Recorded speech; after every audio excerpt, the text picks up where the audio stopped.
Oke, Shalom. Jumpa kembali dengan kita di acara pemuritan anak setelah sekian lama. Ya, materinya masih diambil dari Alkitab bergambar anak. Hari ini kita sudah sampai di Matius 5 dan 6. Judulnya Yesus mengajarkan berdoa. Monggo dibaca nih. Yesus mengajarkan berdoa. Yesus berjalan ke sebuah sisi bukit dan duduk di sana. Para muridnya menghampirinya. Ia pun mulai mengajari mereka. Kata Yesus, beginilah seharusnya kalian berdoa. Bapa kami yang di surga, dikuduskanlah namamu.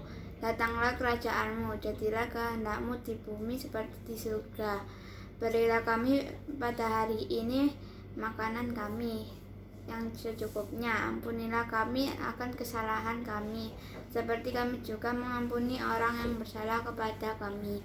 Janganlah membawa kami ke dalam pencobaan. Lepaskanlah kami dari yang jahat. Karena Engkaulah yang mempunyai kerajaan dan kuasa dan kemuliaan sampai selama-lamanya. Amin. Oke. Seperti biasa kita akan mulai dengan Injil. Masih ingat nggak Injil? Injil ada kabar baik, berita baik. Apa kabar baiknya? Kabar baiknya adalah Allah turun ke bumi dalam rupa manusia yang bernama Yesus. Terus? Dia menjalani semua perintah Bapaknya dengan sempurna. Seharusnya kita manusia yang menaati perintah Bapa. Tanpa dagingnya dia masuk ke Yerusalem. Dia ditangkap, dihina, dipukul, dan disalibkan. Seharusnya kita manusia yang dihukum, tetapi ia tanggung semuanya di pundaknya. Dia mati di kayu salib. 3 hari kemudian dia dibangkitkan sebagai tanda pembayarannya telah lunas dan nama baiknya telah dipulihkan. Karena kita sebagai orang berdosa Bertobat dan percaya dan masuk ke surga dengan mengandalkan kebenaran Kristus. diselamatkan dan masuk surga dengan mengandalkan kebenaran Kristus. Oke. Udah ada lupa toh, udah lama soalnya ya. Injil. Nah, ini kita akan belajar dari Matius 5 dan 6. Matius 6 ayat 1. Yesus bilang, ingatlah jangan kamu melakukan kewajiban agamamu. Jadi ini yang mau dibahas ini kewajiban agama. Kalau kamu lihat di teks Yunaninya itu kebenaran agama. Kalau teks Indonesia bilang kewajiban agama. Ini kewajiban kita sebagai orang beragama. Ya, sebetulnya banyak kewajiban kita sebagai orang beragama, tapi Yesus cuma menekankan 3 di sini. Yaitu memberi sedekah, ya, berbuat baik sama orang, memberi sedekah. Kedua, berdoa. Ketiga, berpuasa. Ya, ini di sini dikasih tahu semua sama Yesus, cara-cara sedekah, cara berdoa, cara berpuasa. Semua dikasih tahu. Dan Papi mau kasih tahu ya, 3 hal ini bisa sampai ke Allah, bisa sampai dilihat oleh Bapa di surga. Itu semua karena Injil. Karena Yesus pernah mencurahkan darahnya bagi kita. Injil itu membuka hubungan kita, bukan cuma memasukkan kita ke surga. Injil itu membuka hubungan kita dengan Bapaknya Yesus itu, dengan Allah. Ngerti? Betapa pentingnya Injil itu. Mestinya Injil itu diberitakan setiap hari. Bukan mukjizat, bukan.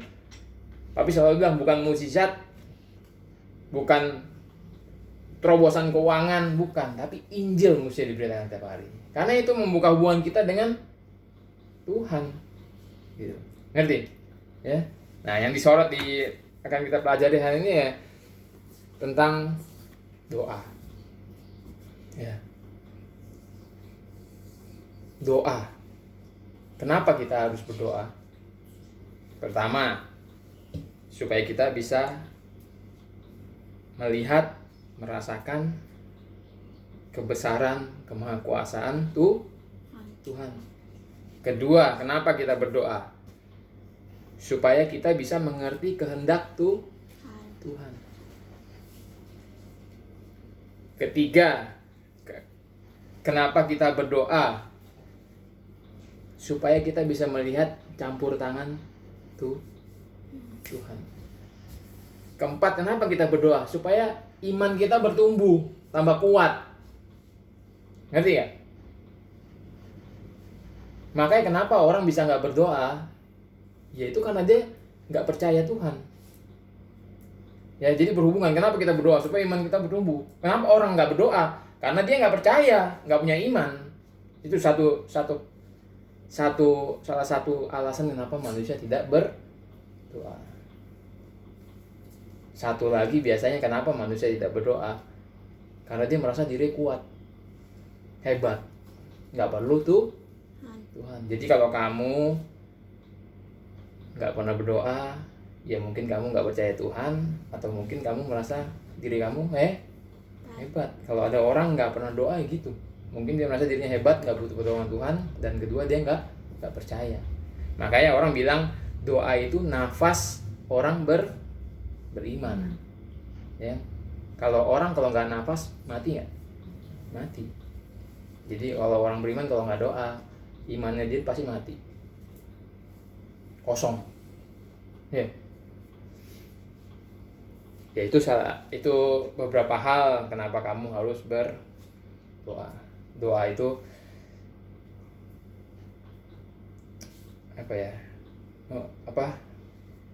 doa itu hubungan kamu sama Tuhan. Jadi banyak hal yang bisa kamu atasi dengan doa. Bahkan kalau Pak bilang segala hal bisa kita atasi pakai doa. Ya.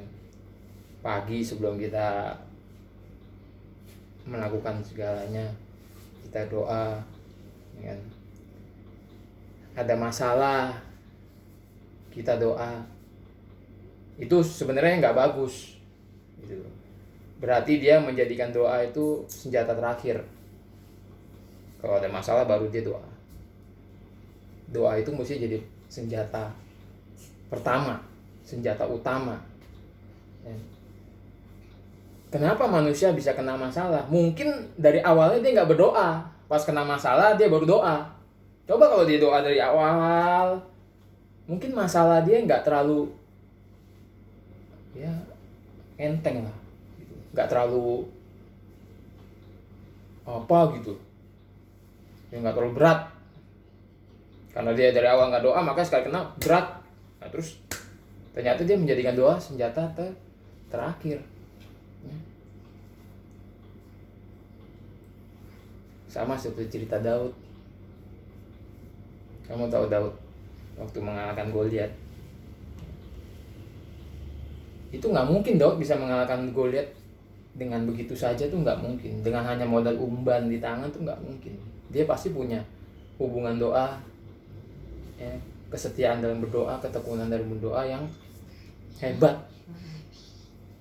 Makanya orang Israel ngelihat Goliat, waduh ini orang gede banget, waduh nggak mungkin ini. Tapi Daud ngelihat Goliat, gua bantai loh hari ini, katanya. Dibantai beneran itu orang itu. Ya karena dia punya kekuatan dia di jalan Tuhan. Di tangan dia semua ada umban, tapi di belakang dia ada Allah Abraham, Ishak dan Yakub, ada Allah nenek moyangnya di situ. Makanya dia punya hubungan yang hebat dengan Tuhan, makanya dia bisa yakin begitu. Ya. Ngerti? Dan contoh pendoa hebat yang ada di Alkitab siapa? Ya tentu saja Yesus. Ya, itu nggak lain dan nggak bukan. Buktinya apa? Murid-murid bisa datang ke dia. Ya, misalkan ya, Papi kasih ilustrasi ya. Kalau ada orang, misalkan kamu jago gambar nih, ya, teman kamu datang ke kamu, pasti dia minta diajarin gambar, betul nggak? Karena dia tahu kamu jago gambar. Nggak mungkin dia minta kamu ngajarin ngejahit. Kamu jago gambar, teman kamu tahu kamu jago gambar, terus oke, ajarin aku berenang dong. Kan nggak nyambung, betul nggak?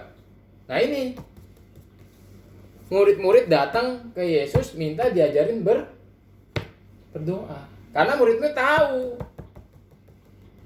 kehebatan Yesus di mana nih, dia tahu secara kesadaran manusia. Yesus itu kan satu pribadi, di dalamnya ada dua hakikat, sepenuhnya manusia, sepenuhnya Allah. Kesadaran manusia dia tuh senjata dia doa. Komunikasi dia itu menjadi teladan bagi kita, komunikasi dia dengan Bapa sebelum dia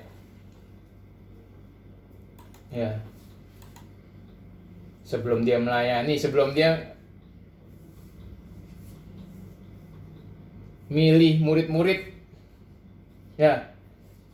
Pada waktu itu pergilah Yesus ke bukit untuk berdoa, dan semalam-malaman ia berdoa kepada Allah. Sebelum dia milih murid-murid, semalam-malaman dia berdoa. Waktu dia habis pelayanan malam-malam, Markus 1 ayat 35, malam-malam dia pelayanan, nyembuhin orang sakit, nggak tahu selesai jam berapa. Tiba-tiba pagi-pagi benar, waktu masih gelap, dia bangun dan pergi keluar, dia pergi ke tempat yang sunyi dan doa. Itu Yesus. Mengundurkan diri ke tempat yang sunyi dan berdoa. Pada suatu kali, ketika Yesus berdoa seorang diri, datanglah murid-murid kepadanya, lalu dia bertanya pada mereka, kata orang banyak, siapakah aku? Dia lagi berdoa seorang diri. Pada suatu kali Yesus datang, Lukas 11 ayat 1, Yesus datang pada suatu kali Yesus sedang berdoa di salah satu tempat berdoa. Yesus mengatakan suatu perumpamaan kepada mereka yang menegaskan bahwa mereka harus selalu berdoa dengan tidak jemu. Ini Yesus ngajarin nih dengan perumpamaan kepada mereka untuk menegaskan bahwa mereka harus selalu berdoa dengan tidak jemu-jemu. Ini perumpamaan tentang hakim yang lalim, kalau nggak salah. Jadi ada suatu ibu itu ngerongrong seorang hakim sampai hakimnya itu, daripada ini orang ngerongrong gua terus, gua kasih lah, gua bela. Jadi kita harus berdoa tuh seperti itu, dengan tidak jemu-jemu. Dan doa yang diajarkan Yesus, doa Bapa kami. Sebetulnya ini pola doa. Banyak doa di dalam Alkitab tuh banyak. Ada doa Yabes, doa di Amsal ada doanya siapa itu, terus yang paling terkenal zaman sekarang doa Yabes. Karena dia ada berkat melimpah-limpah, tanah yang melimpah-limpah. Jadi doa Bapa kami ini kurang terkenal. Padahal diajarkan oleh Yesus, karena di sini hanya secukupnya. Lain sama kekristenan zaman sekarang yang maunya melimpah-limpah terus. Nah, sebelum papi lupa, yang papi tahu doa itu ada 3 macam. Doa rutinitas, doa spontan, satu lagi doa syafaat. Doa rutinitas itu kalau kita setiap pagi, doa saat teduh, doa pribadi, doa makan, kata mami. Doa spontan, misalkan kayak tadi nih, kita mau ketemu orang, gak punya uang, tiba-tiba ditagih, itu secara spontan tuh kita doa tuh, aduh Tuhan tolong, akhirnya Tuhan tolong jawab. Kalau di pinggir jalan tiba-tiba ketemu tukang tagih utang, nah itu doa spontan tuh, Tuhan tolong, tiba-tiba Tuhan jawab. Itu doa spontan namanya, spontan. Doa rutinitas itu saat teduh, doa pribadi kita yang setiap hari ada jamnya, itu doa rutinitas. Doa spontan itu satu lagi doa syafaat. Tahu doa syafaat? Kita mendoakan orang lain. Ini doa yang paling capek. Mendoakan orang lain ini jenis doa yang paling melelahkan. Apalagi kalau kamu habis mendoakan orang lain terus kamu mesti terjun bergerak ke lapangan untuk melayani orang itu atau apa bla bla bla macam-macam. Ini sangat melelahkan. Tapi walaupun melelahkan, nggak akan sia-sia.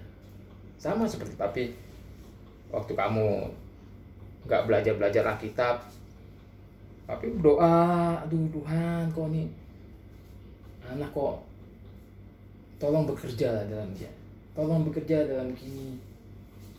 Doain mami, tolong bekerja dalam istri, tolong bekerja juga dalam saya. Itu doa pribadi. Kalau doa syafaat gitu kita mendoakan orang, tapi kita lihat loh kok nggak berubah. Tetap kita doa, capek kan doa tapi nggak berubah. Kalau doa pribadi paling enak, doa rutinitas paling enak. Kamu tinggal merem sendirian bersama Tuhan. Kamu tinggal ngomongin unek kamu apa ya, kamu mau apa, mau unek. Yang penting asal dibatasi dengan firman Tuhan.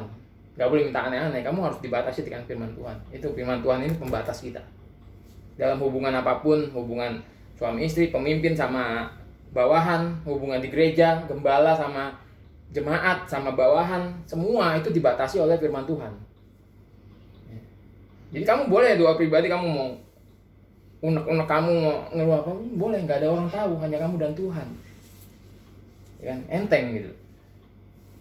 Betul nggak? Tapi kalau doa syafaat tuh, karena kita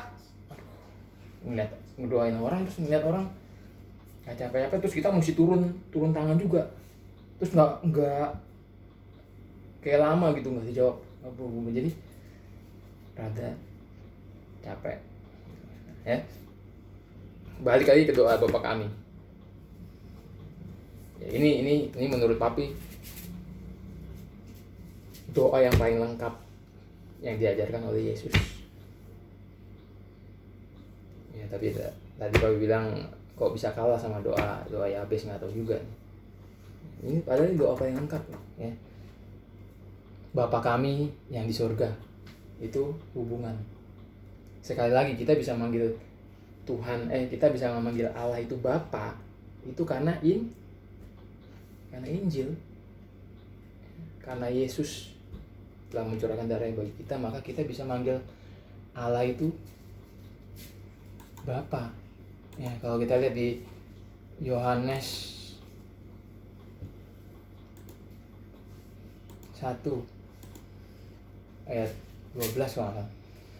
Tetapi semua orang yang menerimanya diberinya kuasa, ya, semua orang yang menerima Yesus diberinya kuasa supaya menjadi anak-anak Allah, yaitu mereka yang percaya dalam nama Yesus. Injil, karena Injil kita bisa menjadi anak-anak Allah. Kita bisa manggil Allah itu Bapa, ya, itu karena Injil. Ya. Dan jadi ada hubungan. Tadi kan Pak bilang Injil itu membuka hubungan kita. Yesus itu membuka hubungan kita dengan Allah. Makanya kita bisa manggil dia Bapa, Bapa kami yang di surga. Di surga itu menjelaskan bahwa Bapa itu Allah yang bertahta, menciptakan segala yang maha kuasa. Dia ada di surga. Kita harus hormat. Walaupun kita dekat, hubungan kita dekat, tapi harus dengan hormat. Jangan sembarangan, ya. Dikuduskanlah namamu, dimuliakanlah namamu. Datanglah kerajaanmu, jadilah kehendakmu di bumi seperti di surga. Ya. Datanglah kerajaanmu. Kita orang Kristen ini selalu berdoa supaya kerajaan Allah itu cepat turun. Yerusalem baru itu cepat turun. Yesus itu segera datang. Ya. Jadilah kehendakmu di bumi seperti di surga. Kehendak Allah itu harus terjadi di bumi. Ini semua pemujaan, memuliakan Tuhan. Ya, jadi menurut pola doa yang Yesus ajarkan, sebelum kita berdoa, kita harus awali dengan pemujaan Tuhan, memuliakan Tuhan. Polanya gitu. Nah, berikan kami pada hari ini makanan kami yang secukupnya. Bicara tentang kebutuhan makanan pada hari ini. Kenapa ngomong pada hari ini? supaya besok kamu berdoa lagi pada hari ini, besok kamu berdoa lagi pada hari ini. Jadi kita dituntut tiap hari itu berdoa terus. Yesus ngajarin kayak gitu. Makanan kami yang secukupnya, cukup. Jadi konteksnya perjanjian baru tuh cukup. Nggak ada yang namanya kemakmuran, kekayaan, nggak ada. Kelimpahan tuh nggak ada. Berkat kelimpahan tuh nggak ada di perjanjian baru. Itu pemutarbalikan firman, pemutarbalikan doktrin. Nggak ada itu. Teologi kemakmuran tuh nggak ada. Dasarnya di Alkitab tuh nggak ada. Walaupun mereka ngambil dari dasar dari perjanjian lama, itu bertentangan dengan hermeneutik, dengan rumus ilmu menafsirkan Alkitab, itu bertentangan. Ya, jadi konteksnya perjanjian baru itu cukup. Ya. Dan ampunilah kesalahan kami. Ini juga kebutuhan kita, manusia butuh diampuni oleh Tuhan. Betul nggak? Ya kan? Seperti kami juga mengampuni orang yang bersalah kepada kami. Hubungan dengan orang lain harus damai. Hubungan sama Tuhan dulu damai, baru hubungan sama orang lain damai. Itu buahnya. Di sini bukan Yesus mengajarkan keselamatan karena perbuatan baik. Ya, kalau kita ngampuni orang baru kita diampuni. Enggak. Mengampuni orang itu kalau kamu punya hubungan yang baik dengan Tuhan, ya, kamu diampuni, kamu diselamatkan, ini buahnya. Buahnya nanti kamu akan mengampuni orang lain, itu pasti. Gitu. Jangan dibalik-balik. Banyak orang dibalik-balik. Jadi keselamatan dengan perbuatan baik itu sesat. Ya ini kebutuhan utama, pengampunan, hubungan dengan sesama, kebutuhan utama ini. Ya. Jangan membawa kami ke dalam pencobaan. Itu salah satu kebutuhan kita untuk berdoa supaya kita dijauhkan dari pencobaan. Ini pencobaan yang dari dalam. Kalau pencobaan dari luar itu biasanya untuk supaya kita naik kelas, supaya kita bertumbuh, kebangun. Itu pencobaan dari luar. Tapi kalau pencobaan dari dalam itu biasanya selalu membawa kita ke dalam dosa. Makanya Tuhan bilang jangan membawa kami ke dalam pencobaan. Jadi tolong jangan biarkan kami terbawa ke dalam pencobaan yang membawa kami masuk dalam dosa. Ya, lepaskanlah kami dari yang jahat. Ini kita sangat butuh dilepaskan dari pencobaan supaya kita nggak terus menerus di dalam dosa. Karena Engkaulah yang punya kerajaan dan kuasa dan kemuliaan sampai selama-lamanya. Ya, nah ini karena jikalau kamu mengampuni kesalahan orang, Bapamu yang di surga akan mengampuni kamu juga. Tapi jikalau kamu tidak mengampuni orang, Bapamu juga tidak akan mengampuni kesalahan kamu. Ini bukan Yesus mengajarkan keselamatan karena perbuatan baik, bukan. Kita bisa mengampuni orang itu buah dari keselamatan sejati kita. Jadi kita diampuni Tuhan terlebih dahulu. Jadi doa yang diajarkan Yesus ini sangat penting. Ngerti? Ya, kalau kamu mau doa kamu begini, muji Tuhan dulu, memuliakan Tuhan, baru kamu minta untuk kebutuhan kamu, terus untuk orang lain, hubungan, bla bla bla macam. Sudah diajarkan dengan jelas oleh Tuhan sendiri. Ya. Kamu tinggal praktek. Gitu loh, kayak. Makanya betapa pentingnya Alkitab ini. Ya. Kalau kamu kuasai ini Alkitab, yang memang nggak bisa sempurna, tapi kamu terus pelajari, kamu semakin lama semakin dalam. Ya. Sebetulnya hidup kita ini sudah ditentukan oleh Tuhan. Ngerti ya? Hidup kita ini dari kamu lahir sampai kamu mati itu sudah ditentukan oleh Tuhan. Kalau kamu ngikutin ini, hidup kamu sudah ditentukan. Kalau orang bilang Tuhan nggak menciptakan robot. Kalau kamu ngikutin ini, kamu jadi robotnya Tuhan. Gitu. Semua hidup kamu sudah ditentukan. Kamu tinggal ngikutin apa yang Tuhan taruh di kitab suci ini. Kita tinggal ngikut. Mungkin ya memang kita nggak bisa gitu. Kita nggak bisa mengikutinya dengan sempurna karena kita masih ada dalam daging yang belum ditebus. Mungkin jiwa kita sudah ditebus, tapi daging kita belum. Habit kita masih ada, habit dosa di dalam daging kita. Itu makanya janganlah membawa kami ke dalam pencobaan. Ya. Jadi berdoa kamu mesti banyak-banyak doa. Nanti kamu akan lihat tadi kuasa Tuhan, kehendak Tuhan, campur tangan Tuhan, iman kamu dikuatkan, itu doa. Oke, ada pertanyaan? Gak ada pertanyaan? Ya Papi harap kita sama-sama berharap kita sudah ngerti doa, kita bisa lebih kencang lagi, bisa lebih setia lagi dalam berdoa. Oke, sampai jumpa di video berikutnya. Tuhan Yesus memberkati.